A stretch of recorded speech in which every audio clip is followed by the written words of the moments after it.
امریکہ کی سیاست میں اسرائیل کے معاملے پر ایک بڑی تبدیلی سامنے آ رہی ہے۔ جی ہاں، بہت بڑی خبر ہے۔ امریکی ایوان نمائندگان میں پہلی بار ریکارڈ تعداد میں ڈیموکریٹ ارکان نے اسرائیل کو دی جانے والی امریکی فوجی امداد روکنے کے حق میں ووٹ دیا ہے۔ جی ہاں، اسرائیل کو فوجی مدد نہ دی جائے، اس کے حق میں ووٹ دیا گیا ہے۔ اعداد و شمار کے مطابق 212 ڈیموکریٹ ارکان میں سے 103 نے اس ترمیم کی حمایت کی ہے، جس کا مقصد اسرائیل کے لیے امریکی فوجی فنڈنگ ختم کرنا تھا۔ بلکہ خبریں تو یہ بھی آ رہی ہے کہ 103 سے لے کر کے 212 تک، یعنی کہ یہ جن لوگوں نے اس کے حق میں ووٹ دیا ہے ان کی تعداد اور بڑھ سکتی ہے۔ اگرچہ یہ ترمیم منظور نہیں ہو سکی، لیکن مبصرین اسے ڈیموکریٹ پارٹی کے اندر ایک بڑی سیاسی تبدیلی قرار دے رہے ہیں، کیونکہ عام طور سے ڈیموکریٹ کا یہ جو ہے وہ موقف نہیں ہوا کرتا تھا۔ لیکن اگر ڈیموکریٹ میں بھی 212 میں سے 103 اس کے حق میں ہے کہ اسرائیل کو مزید امداد نہ دیا جائے، فوجی فنڈنگ اسرائیل کو جو دی جاتی ہے وہ ختم کی جائے، تو یہ اپنے آپ میں ایک بہت بڑی تبدیلی بھی ہے، چونکانے والی خبر ہے۔ میں نے پھر کہا کہ اگر یہ ترمیم منظور نہیں ہو سکی، لیکن جو کامنٹیٹرز ہیں، پولیٹیکل کامنٹیٹرز، وہ اسے ڈیموکریٹ پارٹی کے اندر ایک بڑی سیاسی تبدیلی قرار دے رہے ہیں۔ امریکی کانگریس کے رکن الہان عمر نے اس ووٹنگ کو تاریخی قرار دیتے ہوئے، ہسٹوریکل بتاتے ہوئے کہا ہے کہ یہ پہلی بار ہے کہ اتنی بڑی تعداد میں ڈیموکریٹس نے اسرائیل کی فوجی امداد کے خلاف ووٹ دیا ہے۔ انہوں نے کہا کہ یہ سب لاکھوں لوگوں کی مسلسل آواز اٹھانے، احتجاج کرنے یعنی پروٹیسٹ کرنے اور خاموش نہ رہنے کا نتیجہ ہے۔ ان کے مطابق عوامی تحریک یعنی پبلک موومنٹس واقعی فرق ڈال رہی ہے اور اس جدوجہد کو مزید مضبوط کرنے کی ضرورت ہے۔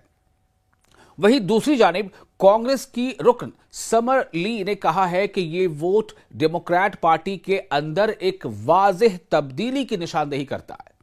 کس طرح سے ڈیموکریٹس کے اندر بھی اب جو اسرائیل کو لے کر سوچ ہے وہ تبدیل ہو رہی ہے، وہ بدل رہی ہے۔ اب لوگ حق کی بات کی طرف مڑ رہے ہیں، نہ کہ آنکھیں بند کر کے کسی کا لگاتار ساتھ دینا۔ تاہم ان کا کہنا تھا کہ ان کے نزدیک اب بھی کسی بھی رکن کانگریس کے لیے اسرائیل کو ایسی امداد دینا درست نہیں جو ان کے بقول غزہ میں جاری نسل کشی کو یعنی جینوسائیڈ کو مزید طاقت دیتا ہو۔ ادھر کانگریس مین رو کھنہ نے ان سابق ارکان کو خراج تحسین پیش کیا جنہوں نے 2 سال پہلے یہی موقف اختیار کیا تھا، یعنی جن لوگوں نے 2 سال پہلے بھی، حالانکہ ان کی تعداد کم رہی تھی، لیکن ان کا اس وقت یہی موقف تھا، یہی سٹینڈ تھا کہ اسرائیل کو دی جانے والی ملٹری فنڈنگ بند کی جائے کیونکہ اسرائیل جینوسائیڈ کر رہا ہے۔ اب ان کے بارے میں کہا جا رہا ہے کہ ان سابق ارکان کو خراج تحسین پیش کیا گیا جنہوں نے 2 سال پہلے یہی موقف اختیار کیا تھا۔ انہوں نے خاص طور پر جمال بومن اور کوری بش کا ذکر کرتے ہوئے کہا کہ انہوں نے اسرائیلی فوجی امداد کی مخالفت کی تھی، اس کا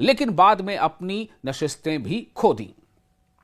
روکھنا نے ایک ساتھی رکن کا جملہ نقل کرتے ہوئے کہا ہے کہ امریکہ میں سیاہ فام رہنماؤں کی قربانی کو اکثر معمول کی بات سمجھ لیا جاتا ہے۔ یہ ووٹنگ ایسے وقت میں ہوئی ہے جب غزہ کی جنگ پر امریکہ کے اندر اختلاف رائے پہلے سے کہیں زیادہ بڑھ چکا ہے اور ڈیموکریٹ پارٹی کے اندر بھی اسرائیل سے متعلق پالیسی پر کھل کر بحث جاری ہے۔